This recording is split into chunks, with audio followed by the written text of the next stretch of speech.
Mata upu e fitu, ua whaato i titina aua ki tiona, o lana tonga fitina tuli ai mitiana.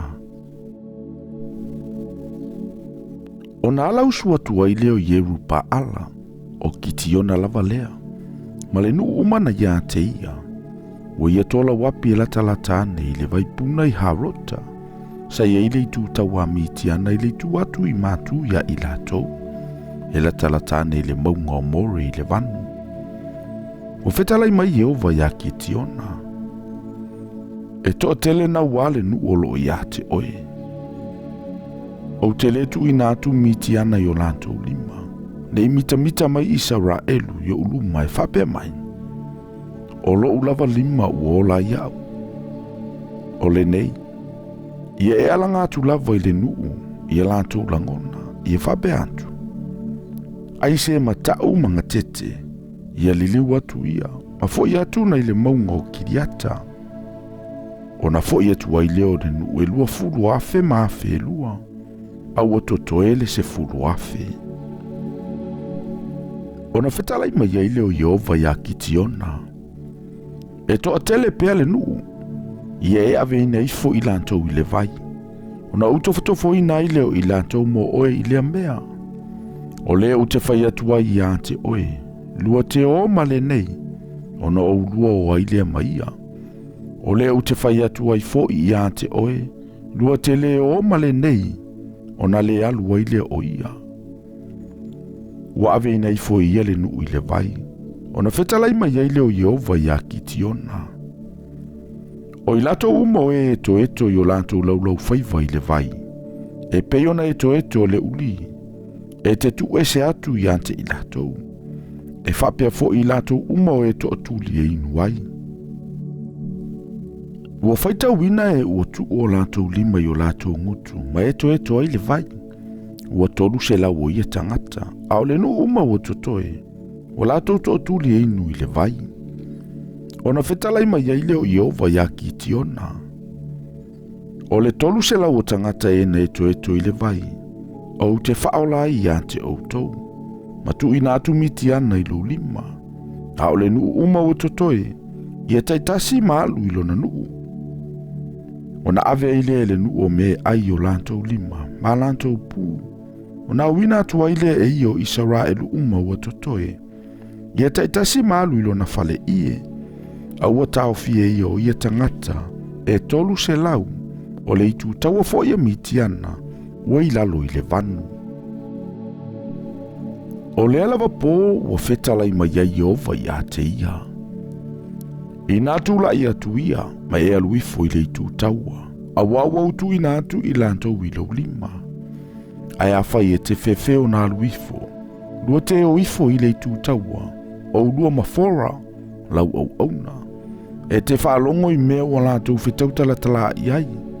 E muli ane o na malosi ai lea oe e aluifo ai i le itu taua. Ono ifo ai lea o ia mafora na na au nei aua le itu taua e pito mai. Ua tau oto i le vanu mitiana ma amaleka, a tōma tangata uma mai sasae, e peo se ina taatele, e le mawhai taua lantou kamela, e peo le one i le matawhanga o na tele. Ua atu ki tiona, whauta, o lo tau atu e le tasi tangata o lana miti i le tasi ua whape antu. Whauta, ua whaila o miti, whauta foi. Na tawa le vale le tasi poto i karite i le tūtau a miti ana. Ua o i le tasi fale ie, ua to i ai.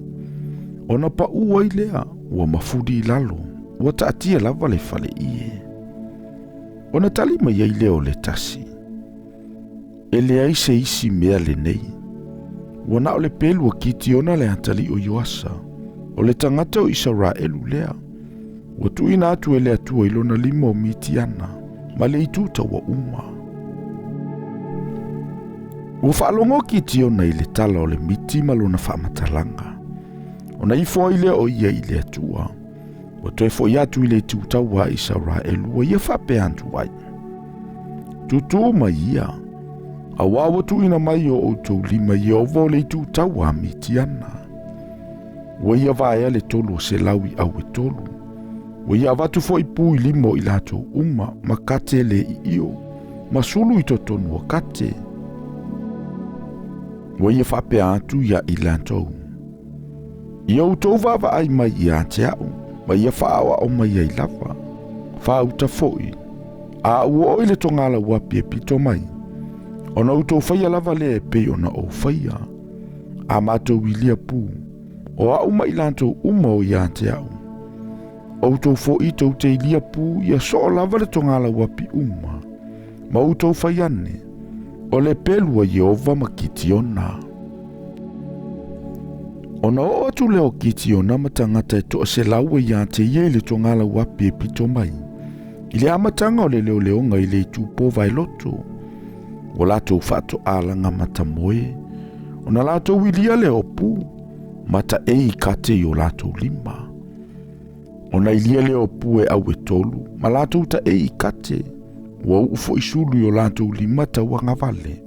O pufo I o lato lima tau matau e iliai. Ona lato ala langa atu wailea. O le pelua Yehova makitiona. Wala tau tutu e taitasi le mesa ia ia si o ele tongala wapi. Ona tau feturi ai leo le tuta wa uma wala langa. Wa sola lava. Wa ilia pu ele tolu se lau. Ona faa o atu aile Yehova o le pelua le tasi. Ile tuta wa uma. Ona sola ai leo le tuta wa I pete seta. I sere rata. Wa o ile tua o yo a pele meola. E lata ane I tapata. Ua whaapotopotoina tangata o Israelu mai nā whātali, ma Asera, ma Manase o Malava, o na lātou tulilo ina ile o mitiana. Ua wina atu fo e kiti ona o sāvali le maunga uma o Efaraima, ua whapea atu. I nā whaifo ia, e pupuni a mitiana. Ia mua ia ante I lātou, ma ia utou mawai le vai, e o atu I pete para ma ia o ritana. Ona whaapotopoto ai leo tangata umo e Efaraima, ma lato maua le vai o atu I pete para, mai o ritana.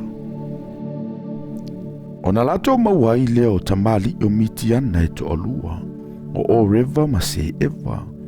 Wa lato ufasia foi o reva I lungo le papa o reva. O se eva foi wa lato ufasia I le mea solia I vine o se eva. Wa lato tulilo ya mitiana. Walato avatu ulu o river ma se eva ya ki tiona. Ile lai tu o yo ritana.